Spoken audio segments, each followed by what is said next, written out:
Hi అండి, welcome back my channel money vlogs. Morning నుండి ఇంట్లో ఉండి విసికేసి మా వాళ్ళు వచ్చి బయటకు వస్తామని ఒక అప్లికేషన్ వేస్తే అరగంటలో బయలుదేరేసి బయటకి అయితే వెళ్తున్నాం. అయితే వెళ్తూ ఎక్కడికి ఏంటి ఎందుకు అని చెప్పేసి అని అడిగితే నైట్ డిన్నర్ చేయవా, క్వశ్చన్స్ తింటున్నావు అని మా వాడు.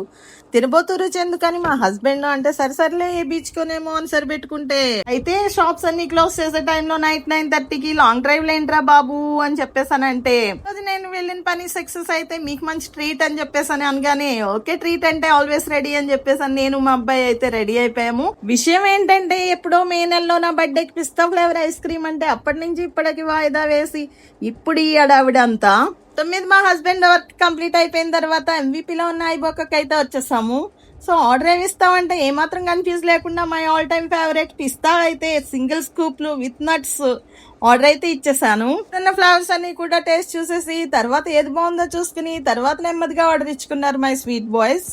తీసుకున్న ఐస్ క్రీమ్ కి దాని మీద వేసుకున్న టాపింగ్స్ కి అన్ని కలిపి వెయిట్ చూసి తర్వాత అయితే బిల్లో యాడ్ చేస్తారు. ఇలా నైట్ టైము ఎక్కువ క్యాలరీస్ యాడ్ అవుతాయని చెప్పేసి అని సింగిల్ స్కూప్ తోటే సరిపెట్టుకున్నాను. మావాడు all time favourite as usual గా చాక్లెట్ ఫ్లేవర్ అయితే వాడు తీసేసుకున్నాడు. మా హస్బెండ్ అయితే కోకోనట్ ఫ్లేవర్ ఈసారి టేస్ట్ చూస్తానని చెప్పేసి అని ఆయన వెరైటీగా కొంచెం కోకోనట్ ఫ్లేవర్ తీసుకున్నారు. సో 3 ఫ్లేవర్స్ అద్దిరిపోయాయి అనమాట. ఐస్ క్రీమ్ ఫినిష్ చేసిన తర్వాత ఇంటికైతే రిటర్న్ అయిపోయాం. ఈ వీడియో మీకు నచ్చినట్లయితే ఒక లైక్ చేసి ఒక కామెంట్ ద్వారా మీ అభిప్రాయాన్ని తెలియచేయండి. మనీ వ్లాగ్స్ ఛానల్ని సబ్స్క్రైబ్ చేసుకోవడం మర్చిపోకండి.